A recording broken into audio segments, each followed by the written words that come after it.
गर्मी आते ही ना ही कुछ बनाने का मन करता है और ना ही खाने में मजा आता है।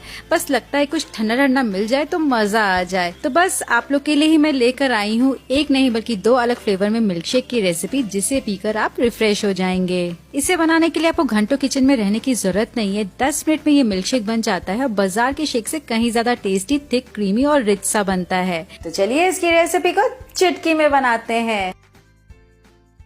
तो चलिए इसे बनाने के लिए लेते हैं पैन और इसमें हम डालते हैं दूध। तो यहाँ पे मैंने लिया है लगभग 1 लीटर दूध, क्योंकि आज हम 2 तरीके से मिल्क शेक बनाएंगे।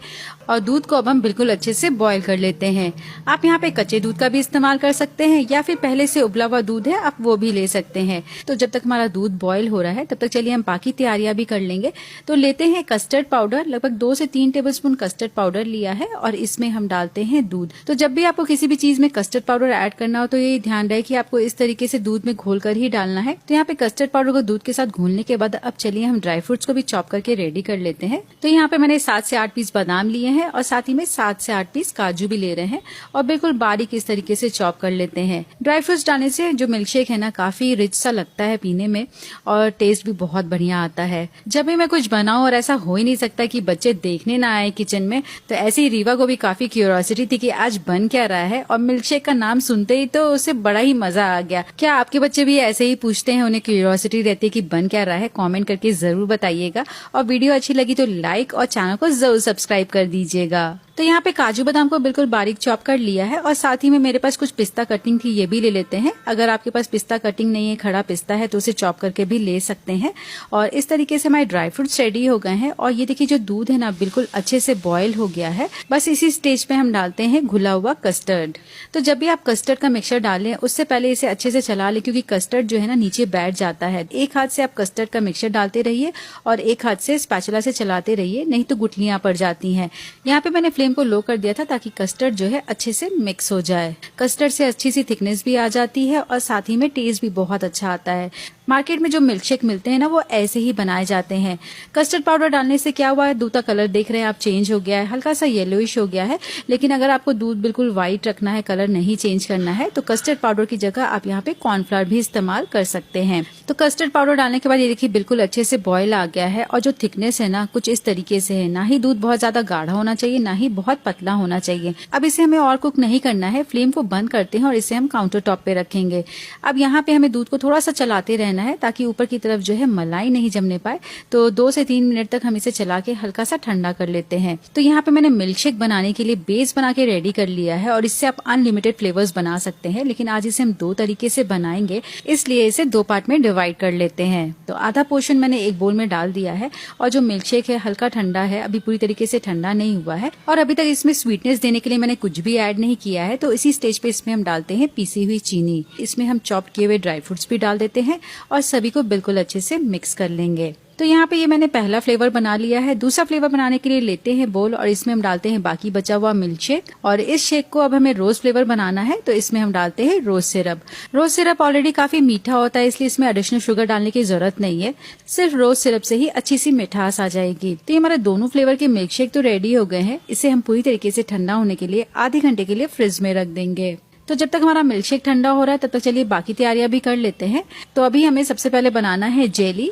तो जेली बनाने के लिए यहाँ पे मैंने पैन में लिया है 500 ml पानी और पानी को जो है हम बिल्कुल अच्छे से बॉईल कर लेंगे।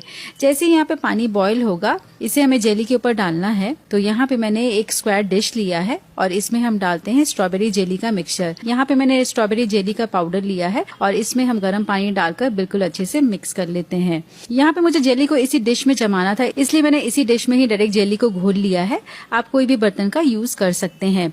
अब इस जेली को बिल्कुल अच्छे से मिक्स करने के बाद कम से कम आधे घंटे के लिए इसे हम रूम टेम्परेचर पे ऐसे ही छोड़ देते हैं जब तक कि ये अच्छे से सेट ना हो जाए। अगर आप मुझसे पर्सनल कुकिंग एंड बेकिंग सीखना चाहते हैं तो मेरे बहुत सारे कोर्सेज हैं जो कि डिस्काउंटेड प्राइस में हैं। तो इसके लिए आप मेरे ऐप को डाउनलोड कर सकते हैं जिसका लिंक नीचे दिया गया है। तो बस 45 मिनट्स हुआ है और ये देखिए जो जेली है ना बिल्कुल अच्छे से सेट हो गई है। इसे हम कट कर लेते हैं।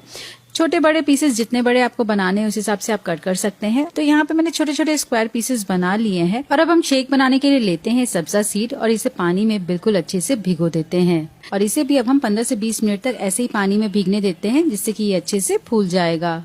सभी तैयारियां हो गई हैं और दोनों मिल्क शेक भी बिल्कुल अच्छे से ठंडा हो गया है। तो चलिए हम सबसे पहले बनाएंगे फ्रूट मिल्क शेक। तो मैंने यहाँ पे कुछ फ्रूट्स लिए हैं जिसे हम चॉप कर लेते हैं।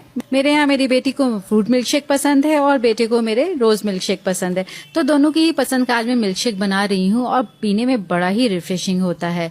तो यहाँ पे फ्रूट्स आप जो खाना पसंद करते हैं वो ऐड कर सकते हैं। मैंने यहाँ पे आम, केला, अंगूर और अनार लिया है। और ये देखिए जो सब्जा सीड है ना कितने अच्छे से फूल गया है। तो चलिए अब हम लेते हैं सर्विंग ग्लास और सबसे पहले हम बना रहे हैं फ्रूट मिल्क शेक। तो ग्लास में डालते हैं सभी कटे हुए फ्रूट्स। आप चाहे तो फ्रूट्स को थोड़ा सा मिल्क शेक में ऐड कर सकते हैं, लेकिन मैं डायरेक्टली ग्लास में सारे फ्रूट्स ऐड कर रही हूँ। और साथ ही में इसमें हम डालते हैं सब्जा सीड और सब्जा सीड को डालने के बाद ऊपर से हम डालते हैं कस्टर्ड मिल्क शेक।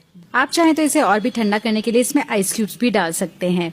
और इस तरीके से पूरे मिल्क शेक को ऊपर तक भरने के बाद हल्का सा मिक्स कर लिया है और ऊपर से हम डालते हैं थोड़े से चॉप ड्राई फ्रूट्स। साथ ही में थोड़े से जेली डाल के इसे गार्निश कर दिया है। तो ये बन गया हमारा बहुत ही टेस्टी फ्रूट मिल्क शेक जो कि काफी रिफ्रेशिंग है। अब चलिए रोज मिल्क शेक कैसे बना ये भी देखते हैं। तो यहाँ पे मैंने लिया है सर्विंग ग्लास और बेस में हम डालते हैं जेली। साथ में यहाँ पे मैंने कुछ बॉइल्ड वर्मीसेली भी लिया है, ये भी डाल देते हैं। वर्मीसेली डालना बिल्कुल ऑप्शनल है, लेकिन इससे जो ड्रिंक है ना काफी अच्छी लगती है।